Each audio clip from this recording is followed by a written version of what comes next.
हाँ पार्ट 3 हाँ it is recorded. Okay. Okay, guys. So over here, the accounting policy is discussed. Okay. Now they are saying goodwill acquired in the business combination from the acquisition date allocated to each of the This we'll discuss. Let's keep the CGU as of now in bucket for now. If any indication of impairment, this and that, they are saying what to do. Asset cash generating whose carrying amount exceeds the recoverable amount and return down to the recoverable amount. As I told, 100, 98. This will be lowered down to the 98 level. Okay, by recognizing the impairment loss as an expense in the statement of profit and loss, where it is to be taken to profit and loss, because this company is following the cost model. So there is no question of OCI.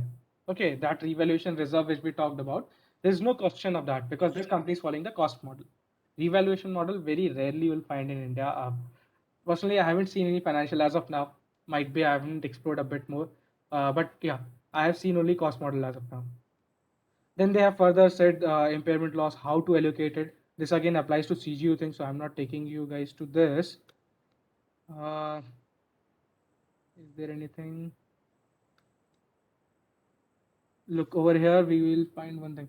Recoverable amount is higher of an asset's cash generating unit value in use and its fair value less cost to sell, which we discussed. It is higher of fair value less cost to sell and value in use. Value in use is estimated future cash flow expected to arise from the continuing of an asset or cash generating unit and from its disposal at the end of the useful life discounted to the present value. Okay, using a post tax discount rate that reflects the current market assessment of the time. Impairment का working something she mentioned I missed. Okay, I'll take it up at the end. In determining the fair value less cost to sell of the disposal, recent market transactions are considered. So recent market transactions helps you to know what was the rate which was faced or the price which was faced from the market for this particular asset. तो आपको अभी market जैसे अगर आपके यहाँ पे आपकी locality में there's a land which was sold recently, उसके basis पे you can value your own land because you'll get to know कि currently price क्या चल रहा है, what a buyer is interested to pay. Okay, so that is what they are saying, that you have to factor in the current market transaction which has happened in recent. Okay, that can be used. Assessment is done at each balance sheet date as to whether there is any indication of an impairment. Loss recognized for an asset in prior accounting period may longer. Okay, this is reversal, which we have not discussed. We will be discussing it in the later session. So reversal and CGO thing we can park as of now. Moving further, let's move on to the note 4, which was talked about in CAM also and in one of the earlier para also. So this is the note 4. Rishu एक बार वो Excel sheet दिखा देना ना, उसके बाद इसमें आना. I was covering this. उसके बाद वहाँ पे लेके जा रहा हूँ. इसको cover करके वहीं लेके जा रहा हूँ. Give me a moment. Yes. So this was the note goodwill and other intangible assets. Anyone having any doubt as to why they were not recognizing or they were not assessing the impairment on other non-financial assets? Other non-financial assets, why they are not talking about in the CAM or not in the accounting in the accounting policy they have mentioned, but in CAM there was no such mention. Why the cases? Why is this the case basically? Why only intangible and goodwill? There's no mention of impairment as of now. Even in the financials also you won't see in the P&L now. क्योंकि sir वही most significant as an auditor उन्होंने consider किया होगा. No, there was no impairment. Indication ही नहीं था. So there was no impairment for non-financial assets. But goodwill and intangible every year you have to do. That is why it is covered. There was no other impairment other than this in the financials of HUL. Are you getting my point basically? So there was no other impairment altogether. That is why it was not discussed in CAM also. Had it been the case that there was a separate impairment, then you must be seeing that disclosure relating to the non-current aspect also. Okay. So this is every year's requirement. That is why they are saying. So this is the disclosure. This is the basically the schedule of intangible assets. The main part over here is here. We'll discuss impairment charges. The goodwill and indefinite life intangible assets are tested for impairment annually. No impairment charges were identified for FY 2021, nil for FY 2019-20. That means in both the years it was nil. Even though it was nil in the previous year, again they tested for 2021. Though there was no indication, but as it was required by the standard कि goodwill और intangible में आपको हर साल करना ही करना है, even though there is no indication. They did और निकल के क्या आया? There is no impairment, but they have to test it. This is what we discussed in the earlier slide. This is a very crucial point. Always keep this in mind. Okay. Then this significant cash generating unit, because उन्होंने ऊपर बात किया था कि food and refreshment के regarding, so they have told that they have reportable segment. This is another accounting standard Ind AS 108 of segment reporting. So they are saying हमारा segment एक है home care and beauty products and personal care, and the other is the food and refreshment, and third is other CGU. Okay, so they said कि the goodwill and the brand trademark with indefinite life acquired through the business combination, all these are bought. Okay, nothing is self-generated, because no self-generated intangible asset is basically recognized enough. Okay, so have been allocated to the CGU, BT, and this. The carrying amount of the goodwill and the trademark is as under. So they have given the amount कि इस वाले CGU में कितना कितना amount है, इसमें कितना कितना amount है. So you can see if food and refreshment में there's a significant amount. 17,000, 27,000, which was mentioned in the CAM also. 65% of the total composition. This is 44,000 coming out. Okay. They are saying following key assumptions were considered while performing impairment testing. क्या क्या किया? The recoverable amount of each CGU has been calculated based on the value in use, which was mentioned earlier. Estimated as Rishu, sorry to interrupt. Khushi is saying that she's not able to understand this portion. Anything. this portion. Okay. The one which you're talking about right now. Khushi, there's nothing new. First thing, there's only one thing. यहाँ पे वो लोग CGU का बात कर लिया. अभी तक जो आपने डिस्कस किए थे सीजीयू को जस्ट एक रेस्टोरेंट के एग्जांपल से सोच के चलो कि इसका एक ये रेस्टोरेंट का बिजनेस है. Let's assume that. अभी ज्यादा डीप डाइव मत करो उसको, ठीक है? तो ये उसका रेस्टोरेंट का बिजनेस था. In that restaurant business they were having goodwill, they were having intangible life indefinite life intangible assets. These were the two assets. और जैसा हम लोग बात किए कि इसको एनुअल बेसिस पे इंपेयरमेंट के लिए चेक करना ही करना है. दैट इज वाई 1920 में भले ही वो जीरो था, स्टिल 2021 में वो लोग फिर से इंपेयरमेंट को टेस्टिंग किया है, because it is required as per the standard. That is why they are doing it on annual basis. यहाँ तक क्लियर है? इज देयर एनी डाउट कुछ up till now? Because there is nothing which new which we discussed up till now. No. Okay, great. Moving further, they have disclosed this thing which was mentioned in the CAM also. Okay. Now they are saying कि हम लोग इसको compute कैसे किया? How we computed this?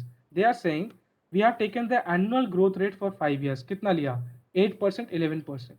This is judgment. That is what we were discussing. कि they are significant judgment. They have taken the annual growth rate of 11%. Now what to do? Being an auditor, एक काम करो. Food and refreshment industry को. Nestle है, ठीक है? P&G का भी कुछ कुछ प्रोडक्ट है. यू कैन सी कि उन लोग इंडस्ट्री एज अ होल जो ये FMCG वाला है इसका ग्रोथ पोटेंशियल कितना है, ठीक है? Are you finding this 11% reasonable और नॉट? अगर वो ज़्यादा वेरीड है, मान के चलो वो आता है 5.5%, they are taking 11%, obviously you can challenge. That is was the role of auditor is over here. You have to challenge the reasonableness of the assumptions. Okay. Then they are saying terminal growth rate 5 साल तक तो वो लोग 11. जैसे आपने growth potential बोला तो हम कैसे निकाल देख सकते हैं, वैसे जैसे आपने ई मोबिलिटी की साइड बताई थी अभी. एग्जैक्टली वही होता है.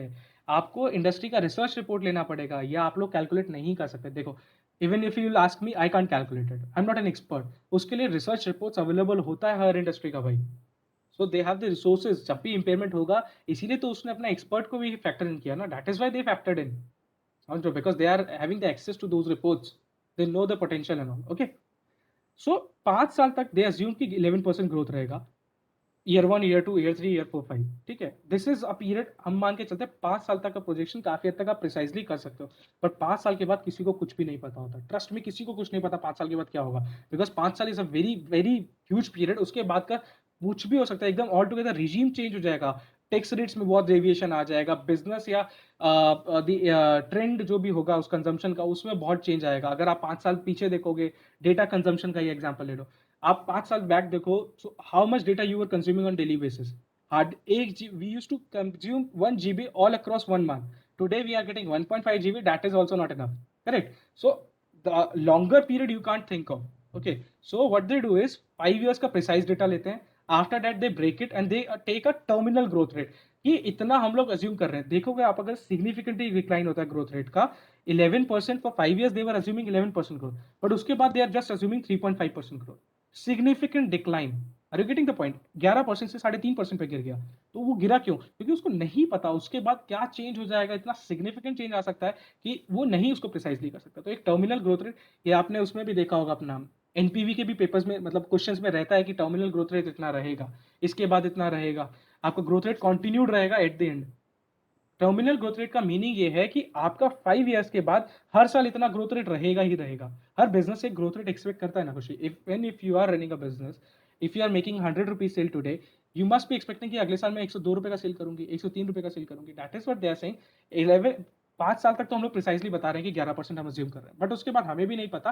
That is why they are assuming कि हम मान के चल रहे हैं 3.5% ग्रोथ तो होगी हर साल, चाहे कुछ भी हो जाए. 3.5% मिनिमम हमारा ग्रोथ होता रहेगा 5 साल के बाद भी. इसीलिए उसको टर्मिनल ग्रोथ रेट बोला कि अब हमेशा रहता रहेगा.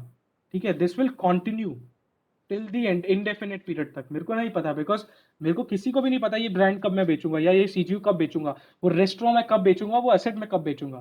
That I am not aware. तो उसको आप तब तक ग्रोथ रेट रख के चलते हो. Accordingly they took terminal growth rate, मतलब एक एंड के बाद ग्रोथ रेट कितना रहेगा. तो वहां पे क्या होता है ना, जब ऐसा ग्रोथ रेट आता है ना, व्हाट इज डन इज, आपने कभी वो देखा अगर आपका एनुअल इनफ्लो सेम रहता है और डिस्काउंट रेट आपका सिंपल एक रहता है, तो what how you compute the present value. आप अमाउंट को लेते हो और उसको डिवाइड कर देते हो सिर्फ इंटरेस्ट रेट से, नथिंग यू डू. मतलब अगर तुम्हें हजार रुपए पूरे जिंदगी भर मिलना है एन्युटी तक आपका परपेचुअल तक, और उसको अगर आपको प्रेजेंट वैल्यू निकालना 10% के हिसाब से, तो परपेचुइटी में कैसे निकालते हो आप लोग ग्रोथ रेट, सॉरी उसका प्रेजेंट वैल्यू. आप कैश फ्लो को डिवाइड करते हो सिंपल इंटरेस्ट रेट से. मतलब 10,000 डिवाइडेड बाय 0.10, तो वो निकल के आता है 1,00,000 रुपीज. वो 1,00,000 rupees, that is how they are computing कि 5 साल बाद जो इससे बेनिफिट आएगा ना, क्योंकि हम उसको तो कैलकुलेट प्रिसाइजली नहीं कर सकते, तो वो क्या करते हैं, कैश फ्लो को उन्होंने 5% से ग्रो किया, उसका वैल्यू निकाल दिया उस डेट पे 5 साल पे, और 5 साल से फिर पुल करके हम इजिली ले आएंगे उसको. That is what they are doing. That is what the role of terminal value is. ये अभी आप लोग फाइनल में जब एसएफएम पढ़ोगे तो इस चीज को और अच्छे से पढ़ोगे, परपेचुइटी वाला. सर एक बार बेसिकली आप ये कह रहे हो ना, जैसे कि आज 100 रुपए को हमने कंपाउंड किया बेसिकली 5 साल के बाद, फिर जो फिगर है उसको हमने डिस्काउंट कर दिया. उसको जब कंपाउंड किया उसके बाद उसमें फर्दर कंपाउंडिंग होगी. वो जो फर्दर कंपाउंडिंग होगी ना, that is the rate of growth you are taking 3.5%. उस ग्रोथ रेट को आपने 3.5% मान लिया, तो वो जब परपेचुइटी तक कंपाउंडिंग होती है ना, उसका डिस्काउंटिंग आप कैसे निकालोगे, वो चीज है time value of sir money. What एक बार आप ये थोड़ा एक बार लिख के, मतलब लिख के इन द सेंस में थोड़ा सा वैसे बता सकते हैं आप कैसे बताओगे, क्योंकि मैंने एसएफएम तो ले रखी है बट थोड़ा सा कंफ्यूज होगा मैं अभी आपकी बात में. कंफ्यूज हो रहा है भाई? ओके, देख यहाँ पे देखो, अगर देखोगे तो यहाँ पे you have taken some estimates, मतलब ये एक एग्जांपल है. ठीक है, so what they have done is 2015-16 उनका एक्चुअल था, यहाँ तक वो लोग एक्चुअल चले, उसके बाद ये सारा अब अजम्पशंस है. ठीक है, फ्यूचर का प्रोजेक्शंस निकाले, तो फ्यूचर का प्रोजेक्शन देखो कितने साल के लिए निकाले ये लोग. 10 ईयर्स तक के लिए निकाले. यूजुअली 5 ईयर्स 10 ईयर्स तक निकालते हैं. इस कंपनी ने क्या किया, इसको परपेचुइटी तक नहीं लेके गया, क्योंकि हो सकता है इस कंपनी को इतना नहीं लग रहा होगा कि हमारा पोटेंशियल मतलब एंड तक चलता रहेगा. बिकॉज ये एक स्पेसिफिक असेट लेवल पे देखा है इसने, मतलब एक स्पेसिफिक यूनिट लेवल पे देखा है. जबकि एचयूएल ने जब देखा, एचयूएल ने बहुत बड़ा स्कोप रखा है. तुमने देखा उसने फूड एंड समथिंग लिखा था, रिफ्रेशमेंट. उसका मल्टीपल ब्रांड्स होगा जो सालों साल चलेगा, मतलब 50 ईयर्स 100 ईयर्स. नेस्ले का मैगी चल रहा है ना भाई, और how long it is there. Nestle का नेस्कैफे चल रहा है ना, it is there for almost like you can search it like decades तो है ही, कम से कम 20-15 ईयर्स और 30 ईयर्स 40 ईयर्स तो है ही at minimum. That is what I am saying. तो उस केस में क्या होगा, they have such powerful brands जो नहीं खत्म होंगे. They will be into the picture, उसका सेल कम हो जाएगा. That is why they are taking a terminal growth rate of 3.5%. Getting my point. मतलब इसने क्या किया, यहाँ 10 साल तक कैलकुलेशन लिमिट किया ना, उसने क्या किया, उसने 5 साल कंप्यूट किया. ठीक है, उसके बाद क्या किया, उसने बोला यहाँ से जो भी सेल होगा ना, उसमें 3.5% आप ऐड करते रहो एन्युटी तक, परपेचुइटी तक. ठीक है, ठीक नो है. वन नोस कि उसका ब्रांड कब तक रहेगा. डैट क्योंकि उसने स्कोप बहुत वाइडन रखा है. उसने ये नहीं रखा कि मैं एक ब्रांड की बात कर रहा हूँ. एक ब्रांड हो सकता है आप एस्टिमेट कर सकते हो 10 साल बाद खत्म हो जाएगा, but they have taken a very large picture. वो लार्ज पिक्चर क्या था आपका, ठीक है. फूड एंड रिफ्रेशमेंट का, विच इंक्लूड्स मल्टीपल ब्रांड्स. ठीक है, उसमें से हो सकता है अगर 100 ब्रांड्स है तो उसमें से एक ब्रांड खत्म हो जाएगा. ठीक है, but 99 brands will continue. Correct. तो that is why they have taken the continuous thing. They are saying कि हम टर्मिनल ग्रोथ रेट मान के चले. उन्होंने क्या किया, इसके बाद इसको जो ग्रो किया वो इस तरीके से ग्रो. अगर मैं देखो इसको करता हूँ 32,000 को, तो 1.05. ठीक है, देन इसका 1.05 ऐसे करके चल दूंगा मैं. मतलब I am taking it annuity thing. ठीक है, फिर उसका एसएफएम में आपका कैलकुलेशन का तरीका रहता है कि अगर आपका परपेचुइटी तक आता रहेगा तो उसको कैसे डिस्काउंट करेंगे आप. ए बाय आई का फॉर्मूला, हाँ जो जो आपने बोला था वही होता है, ए बाय आई. हाँ, तो मतलब जो भी अमाउंट है उसको divide by interest rate factor है ना. इसके केस में R E by G, R E minus G वाले से हो जाएगा, आर ई माइनस जी वाले से हो जाएगा. मतलब 33 डिवाइडेड बाय, इसमें करोगे this divided by R E minus G, मतलब R E in the sense cost of capital minus G. इस तरीके से करते हो ना. गॉर्डन ग्रोथ मॉडल पढ़ा है? नहीं सर, अभी पहुंचा नहीं, अभी पोर्टफोलियो चल गया है। मैं नहीं छेड़ रहा था। पोर्टफोलियो गॉर्डन का ग्रोथ इक्विटी मॉडल, वैल्यूएशंस हो गई। हाँ तो वही उसी उसी में भाई है, गॉर्डन ग्रोथ मॉडल का ही पार्ट है, इक्विटी वैल्यूएशन में ही अच्छा है। अच्छा। ठीक है। So this is the thing, मतलब जो तुम्हारा पोर्टफोलियो मैनेजमेंट वगैरह में भी कवर हो जाएगा। तो this is how the value is computed. अब इसका सारा जितना भी परपेचुइटी का पैसा आएगा ना, वो इस फॉर्मूले से इसने कंप्यूट कर दिया 5 साल बाद कितना आएगा। ठीक है। अब ठीक है मंथली ठीक है। अमाउंट पुल कर दूंगा। खुशी समझ में आया? This is little complicated for them जिन्होंने अभी एसएफएम नहीं पढ़ा है। ठीक है। टर्मिनल ग्रोथ रेट का रोल ये होता है, जहां पे मैं क्या करता हूँ, एक लेवल पे ग्रोथ निकाला और उसके बाद मैं उसको डिस्काउंट करने के लिए आर ई माइनस जी का फॉर्मूला लगा के निकाल दूंगा उसका वैल्यू, बिकॉज एचयूएल के केस में बहुत बड़ा सीजीयू लिया है वो। ठीक है ना। दैट इज वाई उसने इसको इंडेफिनिट पीरियड तक माना है। ठीक है। देन उसने फिर weighted average cost of capital बताया कि उसने कैसे क्या क्या लिया है, तो 8.9% लिया है। देन दे हैव टोल्ड कि weighted average cost of capital क्या निकला, risk free rate of return plus market premium, जो ये तुमने सीएपीएम का फॉर्मूला पढ़ा होगा। ठीक है। You guys must have studied RF plus RM minus RF into beta, that is the CAPM thing, that is covered over है। उसी तरीके से इसने डब्ल्यूएसीसी निकाला है। So whatever you are studying उसका रोल है, मेक श्योर पढ़ते वक्त ध्यान रखना। ठीक। उसके बाद उसने मार्जिन देखो यहाँ लिखा है कि एवरेज सेगमेंटल मार्जिन, एवरेज क्यों बोला उसने, again this food and refreshment have multiple brands, किसी में हो सकता है 5% का मार्जिन हो, किसी में 10% का हो, उसने एवरेजिंग कर दिया। रिगेटिंग माई पॉइंट। तो वो 16.6% का एवरेज मार्जिन निकाला, which this was the projected margin thing. तो ये सारा assumptions उसने यहाँ पे elaborately लिखा है कि हम क्या क्या अज्यूम किए। Okay. basis this they are computing the projections covered over a period of 5 years। ठीक है। as the company believes this is to be the most appropriate time scale over which the review and consider annual performance before applying fixed terminal multiple to the final year cash flow। ठीक है। दे are saying कि आप 5 साल तक का तो हम लोग कॉन्क्रीट डेटा दे सकते हैं, because that is what I told ना, कंपनीज तो 10 ईयर्स 20 ईयर्स का सोच के चलता है, बट 5 साल तक का तो वो लोग बहुत प्रिसाइज डेटा दे सकता है तुमको। वो प्रिसाइज डेटा लिया, उसके बाद बोला कि हमने क्या किया है, जो हमारा टर्मिनल वैल्यू आया था उस पर हमने एक फिक्स्ड रेट अप्लाई कर दिया है before applying a fixed terminal multiple value multiple, that was 1.05, क्योंकि उसने 5% सॉरी 1.035 मतलब हो जाएगा आपका, क्योंकि 3.5% का उसका मल्टीपल ग्रोथ मान के चल रहा है वो। ठीक है। To the final year cash flow, the growth rates and the segmental margin used to estimate the cash flow for the first 5 years are based on the past performance. Look, this is the internal control which you have to check कि क्या ये जो basis लिया इसका कोई control है या ऐसी कुछ भी ले लिया। Regarding my point, there are multiple things. अब ये प्रोजेक्टेड मार्जिन तुम लोग रिसर्च स्टडी से भी ले आओ, उसका पास डेटा से ले आओ, मल्टीपल रिसोर्सेज इकट्ठा करो, वहां से जाके एक जजमेंट बनता है। ठीक है। First you have to factor in all the resources, then on the companies 5 year strategic plan. Strategy plan है ना, बेसिकली वो 5 years का 20 years तक का प्लान रहता है हर कंपनी का भाई। ठीक है। तो द कंपनी फिर क्या कहता है, average segmental margin are based on the 2021 performance, मतलब पास में जो परफॉर्मेंस होता है उसके बेसिस पे हम लोग निकाल के दिए। ठीक है। अब तुम जाके इसका प्रीवियस ईयर का सेगमेंटल रिपोर्टिंग में देखना, प्रॉफिट मार्जिन इतना ही आ रहा होगा, वहीं से लिया ये तुम लोगों का काम है। तुम चेक करो जो कंपनी बोल रहा है उसने कहाँ दिखाया है वो। ठीक है ना। उसके बाद सर ये तो कंपैरेटिव्स में ही तो आएगा। क्या जो प्रीवियस ईयर का आप बोल गए हो, ये जो कंपैरेटिव्स आ रखा है उसमें आ तो गया प्रीवियस ईयर का। यहाँ पे नहीं भाई, यहाँ पे नहीं है वो, उसको नहीं देखना है। ये बोल रहा है कि ये 2021 के परफॉर्मेंस पे लिया है, ये तो पिछले साल का assumptions था। There are two different, ये एक्चुअल है 2021 का, ये परफॉर्मेंस है ये assumptions है प्रीवियस ईयर का। ठीक है ठीक है। ठीक है। सॉरी ये करंट ईयर का ही परफॉर्मेंस है, सॉरी 2021 का है ना, इसी साल का परफॉर्मेंस है, इसी साल का। अगर तुम सेगमेंटल रिपोर्टिंग में जाके देखोगे ना, ठीक है, तो वहाँ पे तुमको ये एवरेज मार्जिन दिख जाएगा तुमको। ठीक।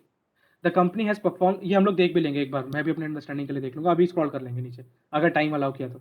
The company has perform sensitivity analysis around the base assumptions and has concluded that there are no reasonably possible changes to the key assumptions that would cause the carrying amount of CGU to exceed its recoverable amount। वो कह रहा है जो हमने assumptions लिया ना उसमें sensitivity analysis भी हम लगा के देख लेते हैं, और उसके बाद भी हमें ये समझ में आ गया कि हमारा जो carrying amount है that will not be higher than my recoverable value, that means there is no question of impairment। यहाँ तक कोई किसी को doubt, any doubt please let me know, यहाँ तक अगर डाउट है। अब हम लोग एक एग्जाम्पल देख लेंगे जो अमन मेरे को बोल रहे थे बीच में, will get into that example. यहाँ तक किसी को कोई डाउट है? ये लाइन दोबारा समझा दो, कौन सा लाइन, ये वाला G, this line. Okay. The company has perform sensitivity analysis. Sensitivity analysis क्या समझे आप लोग, किसी एक फैक्टर को ट्वीक कर देना। अभी मैं दिखाऊंगा उसको भी ट्वीक करके दिखाऊंगा क्या होता है sensitivity analysis around the base assumptions। Base assumptions क्या थी, ये मतलब उसने क्या किया होगा, इसको 11% की जगह 10% मान के देख लिया, उसको 12% मान के देख लिया, इसको 3.5 की जगह पे उसने 1.5 मान लिया, 2 मान लिया, उसने डिफरेंट परसेंटेजेस रखा, ठीक। उस परसेंटेजेस के बाद भी जब उसने ट्वीक किया, ट्वीकिंग आफ्टर ट्वीटिंग डेटा, जो उसका रिकवरेबल अमाउंट आया, that was still higher than the carrying amount. That is why they are saying कि हम लोगों को कोई इंपेयरमेंट करने का जरूरत पड़ेगा ही नहीं। आप ये डेटा को थोड़ा थोड़ा ट्वीक भी कर दोगे ना, थोड़ा थोड़ा ट्वीक करोगे। अब ये नहीं कि आप बीइंग एन ऑडिटर आपको नहीं नहीं मैं आपका परसेंटेज नहीं मानता, आप 16 की जगह पे एक काम करो 10% लो, that is not the case.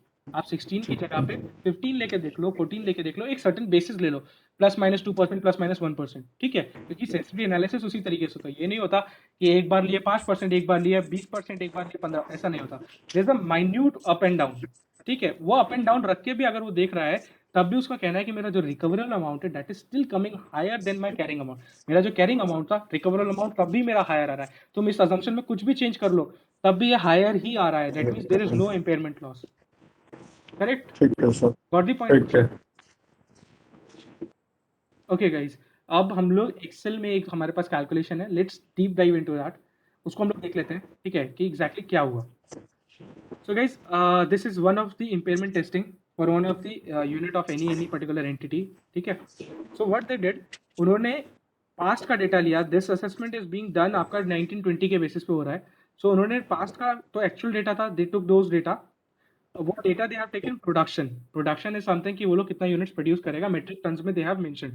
So this is available with the management अपना प्लान लेके चलता है फॉर नेक्स्ट 5 years 10 years हम कितना प्रोडक्शन करेंगे, ठीक है। Every good company they have a plan basis which they have plotted their productions. Okay, from here onwards you can see this is these are projected numbers, these are not actual numbers, these are projected numbers. So you can see initially they took 25,000, then 30,000, then they remained it, they kept it for 30,000 level for next 3 years. They increased it to 30,000, 32,000 post this, because you can't increase production every year. For increasing the production, you have to install new plant and machinery, you have to set up new lines, and that is not easy task. That is not something which you will be doing in a 1 year or say within span of 3-4 months. It takes huge lot of time. If date 2 to 3 years, that is why they, you can see after 25 increasing it for 30,000, they kept it for 2 years. After 2 years, in these 2 years, they might increase their capacity to for the 3 years they kept it like this. After 3 years, they were planning to increase it to the 32,000 level, and they again kept it like this. That means for next 5 after that, for next 6 years, they are not planning any production increase or the capacity increase. Are you getting the point? यहाँ तक clear है? Yes sir. Okay. Now, basis this, they have computed their sales. So sales is something you are available with the rate at which price you will be selling that product. So what they have done is they must have computed this is the rate they have computed from the past. Okay, this quantity divided by the rate they have computed and multiplied it to over here.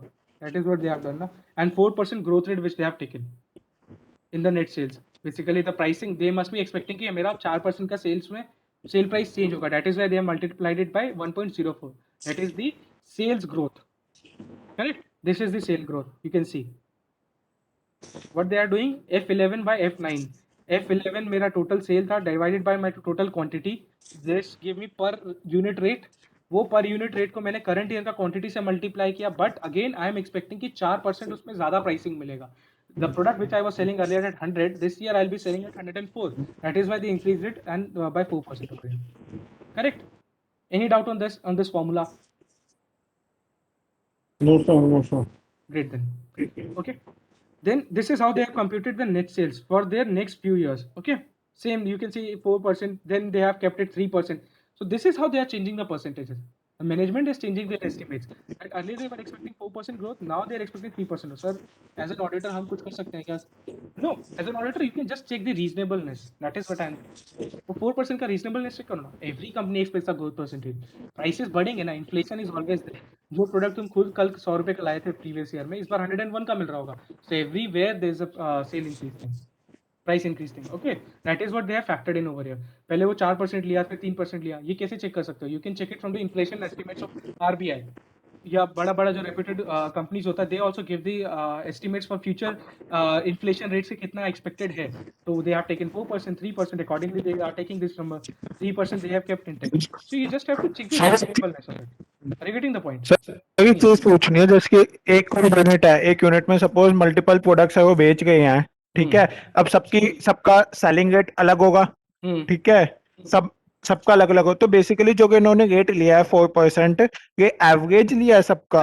Correct correct यार, ये inflation के basis पे रहा होगा ये rate. Inflation तो सभी पे उसी हिसाब से लगेगा ना। देखो ठीक है। You can't get into that precision कि मेरे को नहीं, मेरे को तो ये इस हिसाब से मैच होना चाहिए, मेरे को एक ही प्रोडक्ट का दो, दैट इज नॉट पॉसिबल। तुम भी नहीं ठीक कर है। सकता। तुम क्लाइंट की जगह पे इमेजिन करके देख, अपने आप को निकाल के देगा मेरे को भाई। यू नहीं कांट हो पाएगा। डू इट योरसेल्फ, तो how can you expect it from the client? That is what I am saying. जो खुद नहीं कर सकता तुम क्लाइंट से कैसे एक्सपेक्ट कर रहे हो? ठीक, मूविंग फर्दर, अब मेरा सेल्स आ गया। ठीक, मैंने सेल्स निकाला, सेल्स में ग्रोथ रेट देख लिया हमने, 3% 4% वी हैव सीन जो लिया। You have to check the reasonableness of it. You need not to recompute. उसको इतना भी चैलेंज मत करना कि नहीं सर मैं तो मानता हूं आपका ग्रोथ ही नहीं होगा। How can you say that? अरे inflation is there, obviously you must be expecting some increase in the prices. Getting my point? That is the thing. Then what they have done, they have taken the margin. Okay, what margin they have taken? This is percentage to the net sales. They are saying कि हमारा 9% margin रहेगा इस year में. This is the projected margins which you were talking about, Ishant and Kushi. So these are the projected margins which they had talked about. पहले 9% लिया, 9.1% लिया, 9.12 लिया. अब now you have to ask the client, sir, how your net margin is increasing? Are you, what is the rationale? Because आपका cell भी बढ़ेगा तो आपका खर्चा भी तो इन्फ्लेशन के कारण बढ़ेगा ना. So that means आपका कहीं ना कहीं इंटेक्ट रहना चाहिए, but you are increasing your projected margins. You should ask this question. But being a client, I'll say, look, I am looking for the cost saving initiatives. Accordingly, my cost will get lower down and my margin will shoot up. Okay, that is why I'm increasing my margins. This is my basis point. Can you counter this? No, you can't. If you'll be asking कि sir हमें वो दिखाओ आपका क्या cost initiative projects है, I can simply say मेरा management का growth target है. Every company has a cost saving initiatives. सबका होता है. They have a target कि current year में we'll be improving our EBITDA by this much percentage. Every company have their targets. So they are saying कि हम लोगों को पहले 9% हम लोग assume किए, फिर 9.1% पे जा रहे हैं, 9.12 पे जा रहे हैं. यहाँ पे क्वेश्चन तुमको पूछना चाहिए कि 6.8 से आप लोग डायरेक्ट 9% पे जा रहे हैं, जबकि एक्चुअल में हम लोग देखे कि करंट ईयर का ही जो था वही वो उसको मान के चला. करेक्ट था, वो बोला कि हमारा जो करंट ईयर का परफॉर्मेंस था उसी का एवरेज रेट हम लोग लिए. बट ये क्या कर रहा है, 6.8 से डायरेक्टली देखो 9 पे चला गया. This is a huge gap. यहाँ पे आप बीइंग एन ऑडिटर क्वेश्चन करो, सर यहाँ का रेशनल दो. आप लोग 3% का ये जो 2.20% का मूवमेंट है ये कहाँ से लेके आओगे? From where you are getting this input? इसका रीजनेबल पॉइंट दो हमको.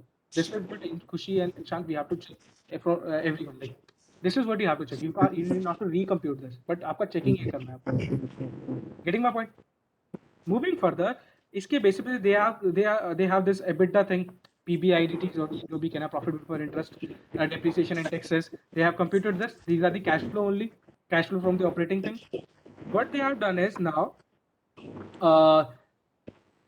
यहाँ पे देखोगे, now they have taken this PBIDT, this cash flow thing, cash flow from operating thing, they have kept over here. These numbers you will be seeing, आपका यहाँ से आ रहा होगा. This minus taxation thing, they are minusing, they are deducting the taxation aspect. So what? So this should not be PBIDT thing. This is less tax. Okay, less tax they have mentioned. Okay, so this operating profit minus tax they have taken. Okay, that is the post tax number they have taken, and then normal capex. Basically every year, for as we were discussing, ऊपर वो लोग अपना potential बढ़ा रहा है, तो every year they are also expecting some normal capital expenditures. So they have kept this also कि इतना outflow भी जाएगा हम लोगों का over the period, because this capital expenditure is not covered over here. जो percentage to sales में निकाला था उसमें capex cover नहीं होता, उसमें आपका normal खर्चा cover होता है. So accordingly they kept it like this. फिर वो लोग बोला कि residual value of the plant हमको एंड में, अगर ये प्लांट हम बेच देगा 10 साल बाद तो हमको कैसे मिलेगा? ये वो टर्मिनल वैल्यू है which we were discussing. Are you getting my point? ये वो टर्मिनल वैल्यू है. इसने कैसे निकाला? C45 multiply by 0.5. C45 कहाँ है मेरा? This is somewhere down. एक बार ये नॉर्मल कैपेक्स दोबारा एक्सप्लेन कर दो. नॉर्मल कैपेक्स इज समथिंग, देखो जो अभी आपने पीबीआईडी वाला नंबर निकाला है, it does not factoring your capital expenditure thing. अरे हर साल थोड़ा थोड़ा माइन्यूट कैपिटल एक्सपेंडिचर का खर्चा तो करता है ना भाई तुम. ठीक है, हाँ, ठीक उसका है. कैश, उसमें कैश फ्लो जाएगा ना बाहर, वो कैश फ्लो हाँ, एडजस्ट करेगा ना. That is what you are adjusting over here. Getting my point? ठीक है. ठीक, ठीक इसमें है. तुम लोग कैश ऊपर वाला जो एलिमेंट था पीबीआईडी, उसमें तुम लोग कैपिटल एक्सपेंडिचर को कवर ही नहीं किया. You just only covered the this recurring thing और द रेवेन्यू एक्सपेंडिचर थिंग. ठीक है, नाउ यू कैन सी कि इसने रेजिडुअल वैल्यू कैसे निकाला. Let's C.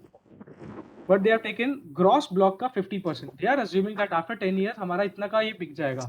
This is the terminal value. इसने इस तरीके से निकाला. एचयूएल बोला नहीं मैं इस तरीके से नहीं निकालूंगा, मैं अपना सेल्स को एन्युटी तक, सॉरी परपेचुइटी तक मैं ग्रो कराऊंगा 3.5% से, उसका वैल्यू आप निकाल लीजिए, जो हमको गॉर्डन ग्रोथ मॉडल बात की। गॉर्डन ग्रोथ मॉडल जैसे अप्लाई करोगे तुम लोग उसके बेसिस पे निकाल सकते हो उसका वैल्यू, टर्मिनल वैल्यू। ठीक है ठीक है, ठीक है टर्मिनल सर। वैल्यू का असम्पशन कुछ और था, ठीक है ना? Are you getting the point? तो ये चीज हुआ। अब क्या हुआ, ये सब आ गया मेरे पास, तो मेरे पास नेट कैश फ्लो आ गया हर साल का। उस नेट कैश फ्लो को मैं डिस्काउंट, अब डिस्काउंटिंग फैक्टर मैंने 9.7 लिया, that is my post tax जो मेरा WACC है। ठीक है, उस हिसाब से मैंने इसका डिस्काउंटिंग किया, और ये डिस्काउंटिंग फैक्टर आया उसका, मैंने सारे ईयर्स का डिस्काउंटिंग निकाला। आप देखोगे तो सारा डिस्काउंटिंग करा उसने। उसके हिसाब से क्या हुआ, सिनेरियो क्या हुआ, total PV of the cash flow that is value in use मेरा कितना निकल के आया, 416.49, करेक्ट। दूसरा मेरा आया कैरिंग कॉस्ट जो था मेरा बुक्स में, वो 298 का था। अब आप देखो, क्या इसको इम्पेयरमेंट रिकॉग्नाइज करने का जरूरत पड़ेगा? What's your view point? नहीं नहीं पड़ेगा। नहीं पड़ेगा, because my recoverable amount is way more higher than my carrying amount. Getting my point? करेंगे नो रिक्वायरमेंट। अब उसने यहाँ पे देखो assumption डिस्कस किया, increase of 4% considered up to this in selling price, that is what I told. समझ गए ना, कि सेलिंग प्राइस में दे आर एक्सपेक्टिंग 4% इंक्रीज, उसका बेसिस इन्फ्लेशन भी हो सकता है, और other thing they can tell you. And raw material cost likewise 3%, they are saying कि रॉ मटेरियल भी हमारा महंगा होगा। ऐसा नहीं हो सकता ना कि इन्फ्लेशन सिर्फ आपके प्रोडक्ट पे लगेगा, जो आप खरीद रहे हो उस प्रोडक्ट को बनाने के लिए, उस पर भी तो इन्फ्लेशन लगेगा, तो उसको भी तो आप अकॉर्डिंगली इंक्रीज करोगे। उसको सिर्फ 3% से किया। Now you can ask me client, यार आप एक चीज पे 3% ग्रोथ ले रहे हो, जो आप माल खरीद रहे हो, आप जो बेच रहे हो उस पर 4% ग्रोथ ले रहे हो, ऐसा कैसे हो सकता है? Is it on account of inflation only? तो वो बोलेगा नहीं नहीं, अदर देन इन्फ्लेशन भी कोई फैक्टर है। वो बोलेगा इन्फ्लेशन 2.5% है, अदर देन इन्फ्लेशन 1.5% का अलग से फैक्टर है, मैं आपको उसका कैलकुलेशन देता हूँ या उसका बेसिस देता हूँ। ठीक है ना? दीज आर द क्वेश्चन, यही चेक करना, तुम्हें कैलकुलेट नहीं करना है। You have to check the assumptions, इनमें घुस जाओ इन assumptions में, इसको एकदम जैसे कहना खोद के पूछ लो कि क्या है करके। ठीक है, उसके बाद क्या बोला, मैनेजमेंट ना बताया कहे कि तुम्हारी जजमेंट है एंड ऑल, को क्या करना चाहिए? क्या? तो मैनेजमेंट से बेसिस मांगो ना, दैट इज योर ड्यूटी भाई, दैट इज योर ड्यूटी। ऐसे तो मैनेजमेंट जजमेंट हर चीज में इन्वॉल्व है, यही तो ड्यूटी है। उसने ड्यूटी निभाया तो सही, KPMG का दिखाया ना मैंने कैसे ड्यूटी निभाया उसने, ठीक क्या है। दिखाया तुमको? ठीक है। हाँ देखा। हाँ, ये फर्स्ट पॉइंट में मैं गलत इंटरप्रेट कर गया, ये 3% उसके सब्सिक्वेंट था, उसने रॉ मटेरियल पे भी 4% ही माना है। ठीक है, दैट मीन्स वो ठीक है फिर, क्योंकि उसने इन्फ्लेशन को ही माना है सेलिंग प्राइस में भी और रॉ मटेरियल के प्राइस में भी। ठीक है, उसने 3% 2023-24 का पीरियड जो था उसमें मानना स्टार्ट किया है, तो उसने ठीक है। इक्विवेलेंट लेवल पे रखा है, तो देयर इज नो डाउट। बस उससे ये पूछना पड़ेगा, ये 4% का इन्फ्लेशन का रेट लिया हो क्या? समझ रहे हो? These are the things which you have to ask. Management बोलेगा मेरा assumption है, बट उस assumption का बेस तो दोगे या नहीं दोगे? That basis you have to collect. Okay, discounting factor WACC वो जो निकाला 9.7%, उससे उसका कैलकुलेशन मांगोगे, शो मी द कैलकुलेशन। और this should be post tax, because मेरा कैश फ्लो भी पोस्ट टैक्स है, तो मेरे को इसको भी पोस्ट टैक्स लेना चाहिए। न्यूमरेटर डिनोमिनेटर सेम लेवल का होना चाहिए, ऐसा नहीं न्यूमरेटर मेरा पोस्ट टैक्स है, ये मेरा प्री टैक्स है, this should not be the case. Correct. The next thing is normal capex भी उसने अपने assumption बता दिया कि हम मान के चल रहा है कि हम हर साल 2 करोड़ रुपए का कैपिटल एक्सपेंडिचर करेंगे। अब उसने क्या बोला, since my PV of cash inflow is greater than carrying cost, no impairment losses recognised. अब एक चीज बताओ, in this whole calculation why they have not computed fair value less cost to sell?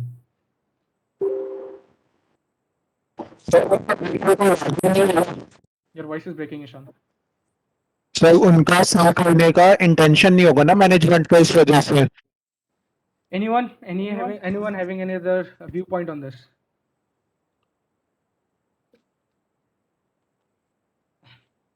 Please apply your mind as to why they have not computed the fair value less cost to sell.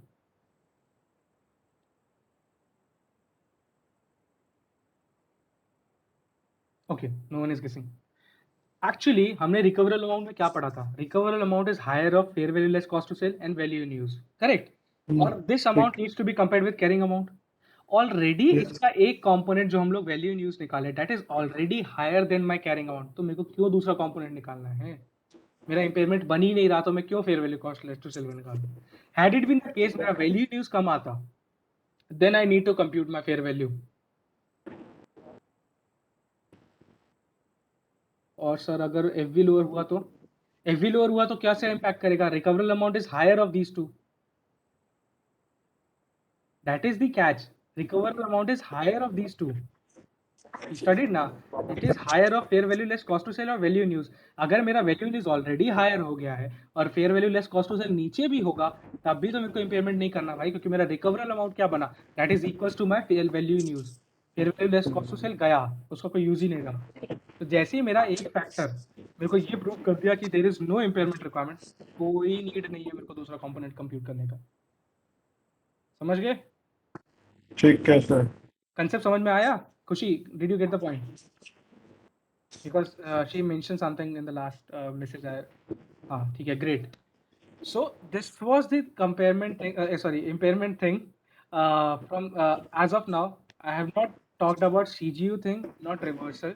Let's keep it for the next sessions. I'm opening the house for the questions. If you are having any questions, please do ask.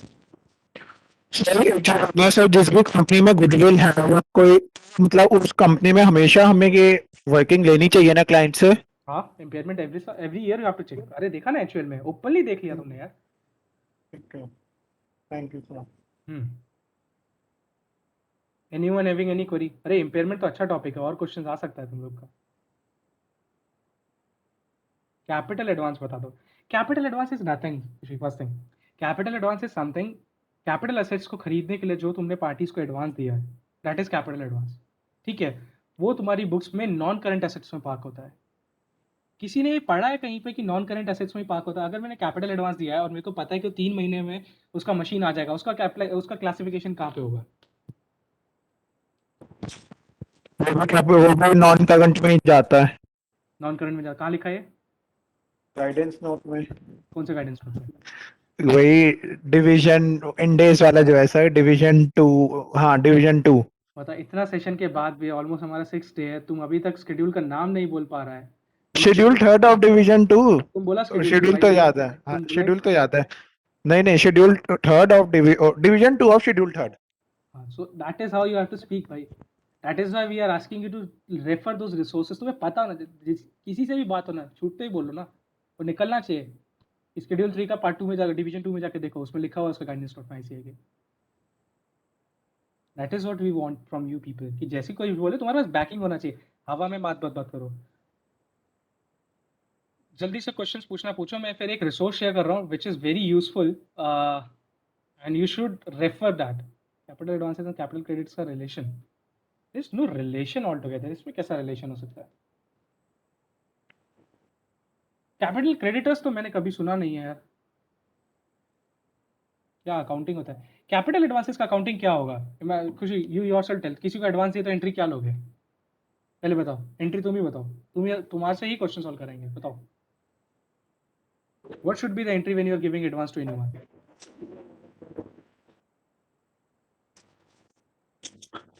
Please revert, please reply, please.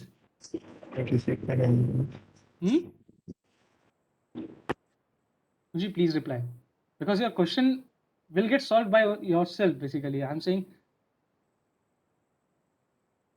if you are giving advance to anyone, what will be the entry? Simple entry, customer debit to advance. Is it? तुमने bank को तो किया, cash को तो तुमने hit ही नहीं किया, तुम्हारा पैसा कहाँ से निकल गया? और एडवांस तो तुम्हारा फिर क्या कर दिया तुम?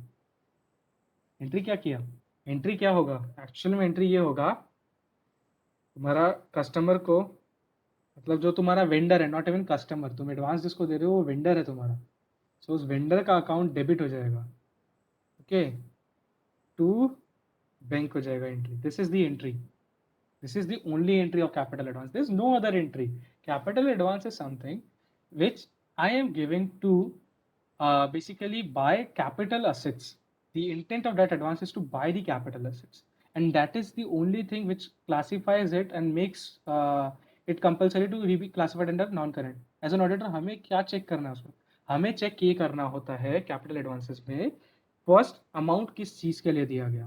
First you have to check client से LOR के क्या मांगे, LOR one second, actually let's discuss. Capital advances में चेक क्या करना है? कैपिटल एडवांसेस में चेक करना है first, what's the purpose of giving the advance, who approved that advance, what was the requirement and all.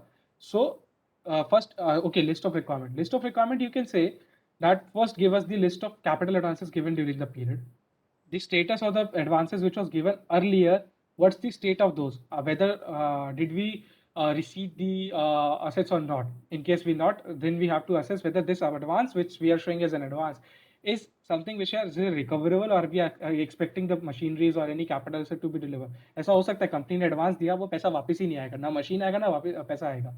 तो अगर मेरा दिख रहा है मेरे को कि पिछले साल company showed it in the capital advances, आज तक कुछ नहीं हुआ उसका, तो उसको राइट ऑफ कराएंगे. ठीक है, तो from requirement perspective you just have to take a listing of the capital advances, किस दिन दिया था, पर्पस क्या था, देन असेस कि कितने टाइम में ये क्लोज हो जाना चाहिए था. अभी कैपिटल एडवांस है, अगर तुम किसी को एडवांस देगा तो कितने पीरियड में तुम यू एक्सपेक्ट कि उससे वो पर्टिकुलर प्रोडक्ट्स डिलीवर हो जाएगा या सर्विस डिलीवर हो जाएगा. At least 3 months 4 months max to max 6 months. But 1 साल हो गया, 1.5 साल हो गया, अभी तक कुछ आ ही नहीं रहा, कोई इंटीमेशन नहीं आ रहा, कोई कंफर्मेशन नहीं आ रहा उससे. तो simply what to do, being an auditor you will say मुझे नहीं लगता this amount is recoverable or anything will be coming from this particular vendor, write it off, this advance needs to be written off. That is the only thing which we check in capital advances. So there's nothing separate from there. Just ask for the listing of the capital advances, reasoning, the date of it, and the expected date by when it is supposed to be netted off. Okay, Kushi, there's nothing beyond this. At max, you can go for the vendor confirmation or the balance confirmation and all. That is the only thing.